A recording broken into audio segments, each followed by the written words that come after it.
Hi, I'm Sally Williams and welcome to our next Martogg Industry Moment. I'm joined by Austen from Martogg, and we're going to be talking today to Andrea Polson, who is the Marketing Director at Licella, to discuss one of the first advanced recycling facilities to be built in Melbourne, Australia, which is so exciting. Partnering with Amcor, Licella's CAT HTR technology enables soft plastic to be repeatedly recycled into food-grade post-consumer recycled content, which is rapidly increasing in demand both locally and globally. Andrea, Austen, welcome. Good morning to you both. Morning. Thanks for having me. Oh, it's great to have you in this discussion, Andrea, because I know a lot of people will be wanting to tune in and learn from you. And I think, speaking of learning, there is always a confusion between chemical and advanced recycling. Could you start off by just clarifying the difference, please?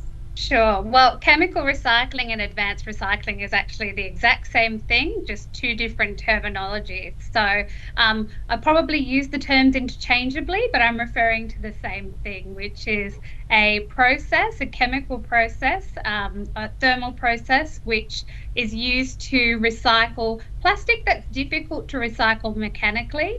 And what it is we actually take the plastic back to its chemical building blocks, being a refined oil.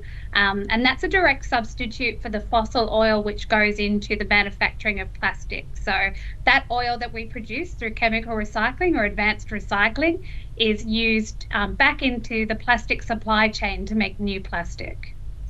Which is fabulous. So it's fully circular.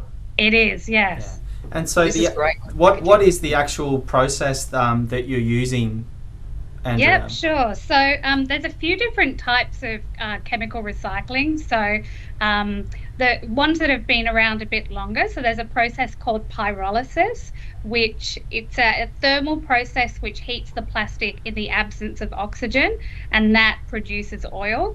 There's also gasification, which has again been around since the Second World War, and it was used you gasify the plastic and then use that gas to produce an oil. Our process is a newer form of advanced recycling. It belongs to a category of technology called hydrothermal liquefaction. So hydro being water and thermal being heat. So it's a combination of water, which is actually the chemical that we use in our process, which is quite clever. So we use hot pressurized water to convert the plastic back into oil, and then, as I say, that oil goes back into the local supply chain. Okay, is it a lengthy process to do this? Sorry, Austen. What was that? Is it a lengthy process? No, it's not actually. So it's interesting. So from woe to go, it's about 20 minutes from the plastic going in the front end of the process to it going through the reactors and mixing with the hot pressurized water, and then about 20 minutes later with the oil comes out. Okay, and you call that plasticrude, Andrea? We do, yeah. So we refer to the oil as plasticrude. So it's a plastic-derived oil, and that oil it's very similar to a refined fossil oil, and it's a very high yield from our process. So using water, one of the advantages is that you get a very controlled chemical reaction, and so you're able to produce quite a high yield of oil. So we produce, for every ton of plastic we put in, we get about 85% conversion to oil. So we get about 850 kilograms of oil. Okay. So it's a very efficient chemical process. Okay, and it's obviously it's going ahead here in Melbourne, Australia, which is fantastic. Yeah. And I think that obviously the key part of that is you're doing something with Australian waste plastic, turning it back in to be reused here in Australia, which is great, and we'll touch on that. Yeah, and the great thing about our technology is it's Australian technology. So the technology was invented over 15 years ago here in Australia. So it's Australian technology, Australian facility, and also, of course, it's a solution for Australian plastic waste. Yeah, it's absolutely fantastic. And so your plasticrude then, could you talk us through how that would find its way back into, say, a piece of packaging again? What's the next step from there?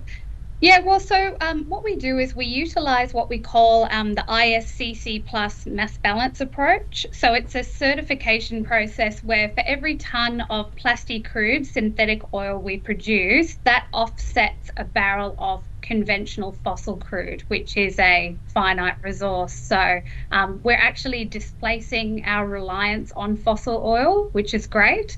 And so the plastic that we make, the plastic crude, would go to a refinery, so somebody like Viva Energy, who are in Melbourne, and that would go into their process to produce the chemicals, so the naphtha fraction, so the lighter fraction of chemicals from the refining process, and then that would go to a local polymer manufacturer who would make the plastic, so polypropylene, polyethylene, and that could go into making post-consumer recycled food grade content.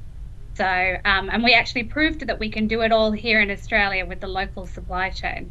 And that was with the Kit Kat wrapper, wasn't it, Andrea? It was, yes, yes. So the Kit Kat pilot that was done in 2020, we actually utilised post-consumer plastic through curbside trials and through supermarket collection.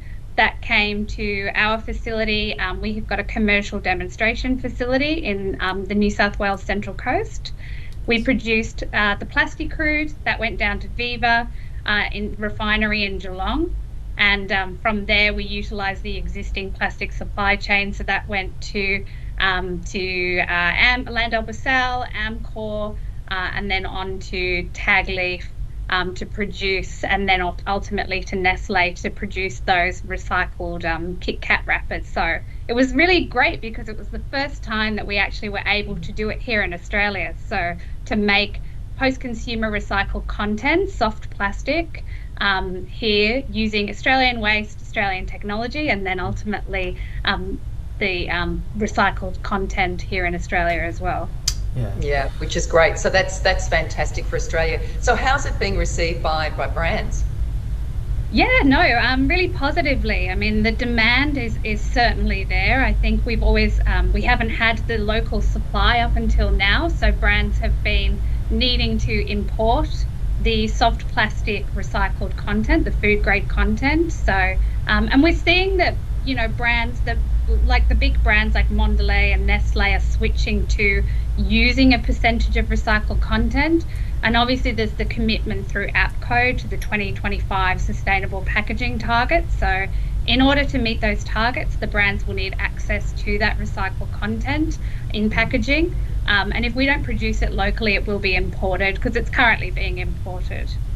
Okay, and I think another really important point as well is, could you share a little bit more about the different raw materials that you're using? So obviously, mechanical recycling, as what we do, there's technology there for rigid plastics. There's technology as well for soft plastics, but back into food grade, back into food packaging applications, that's obviously very difficult, notwithstanding some work being done on that. But so could you just explain a little bit how it's complementary to mechanical recycling and what sorts of raw materials it's using? Because I think that's a really important point as well, especially given the difficulties in soft plastics recycling that we've had over the last few months.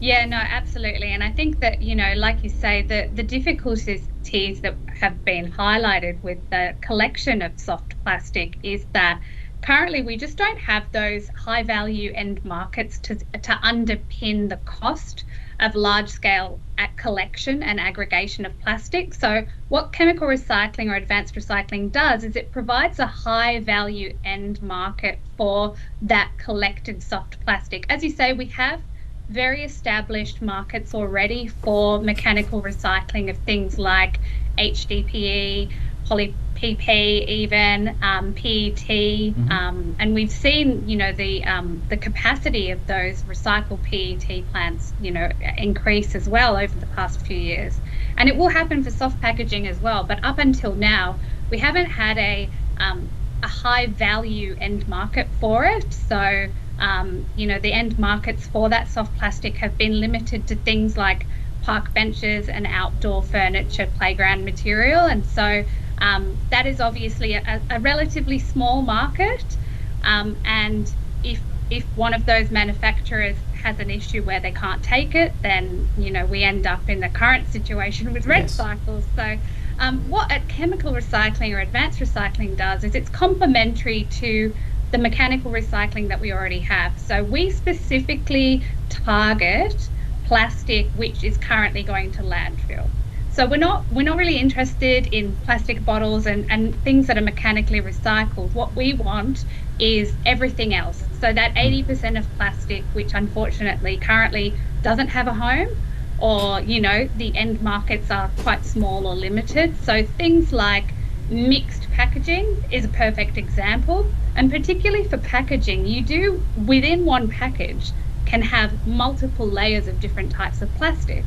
Plus, in the case of something like a Kit Kat, you've got that metallized film as well. Yes. It's almost impossible to mechanically separate and recycle that into new food grade plastic. So that's where chemical recycling comes in.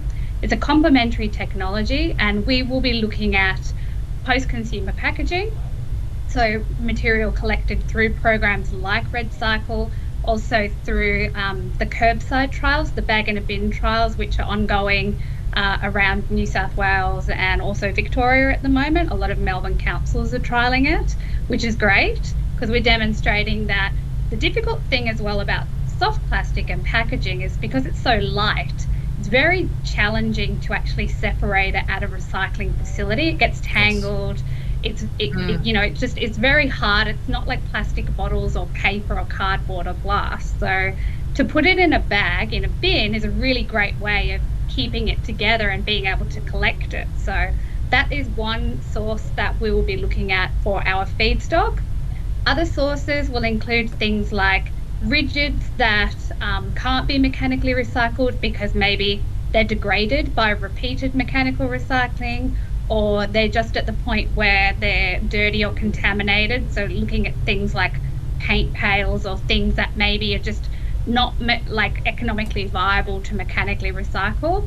Also things like agricultural plastics, so plastics that have been used that may have organics on or fertilizers, or may just again be very challenging to mechanically recycle because it's things like a rope or netting or bags. So we're looking at actively working with those product stewardship schemes as well. So it's very much a complementary technology. In terms of the waste hierarchy, we believe that everything that can be mechanically recycled should, and then everything that can't comes to advanced recycling. So we're very much complementary and sit alongside the facilities that are already built for mechanical and those that are coming online.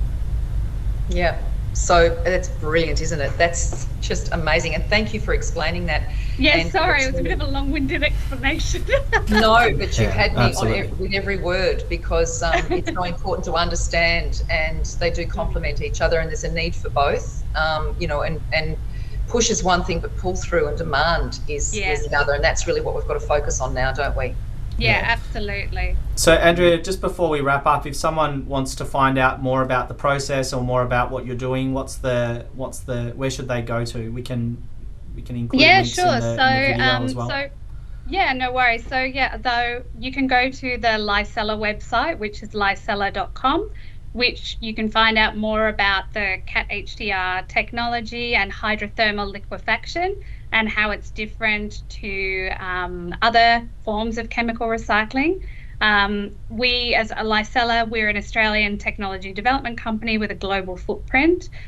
It's also a platform technology, so we have projects for plastic. We also have projects for biomass, for the renewable side of the business. So you can find out more, and there's a really good video about the process as well if you're interested in finding out how it works. For the Altona project, the Melbourne project, we have a separate project website under Advanced Recycling Victoria. So I think the website is Advanced Recycling Victoria, or oneword.com. So you can find out more there around our facility. We have received our development license through the EPA late last year. As you mentioned, we've announced Amcor as a partner. We'll be making more announcements over the coming months around other partnerships for that facility, which is really exciting. And we're hoping to start building it within the next few months and have it operational in the first half of 2024. Fabulous. Right in the nick of time. Yes. Yes. Thanks so much, Andrea. It's been Thank you. lovely listening to you and learning from you. And thanks so much for sharing. And Austen, we'll see you in the next industry moment. Yes, thanks. See you later. Thanks both. Thanks, Sally. Thanks, Bye. Austen. Bye. Thanks for listening. Bye.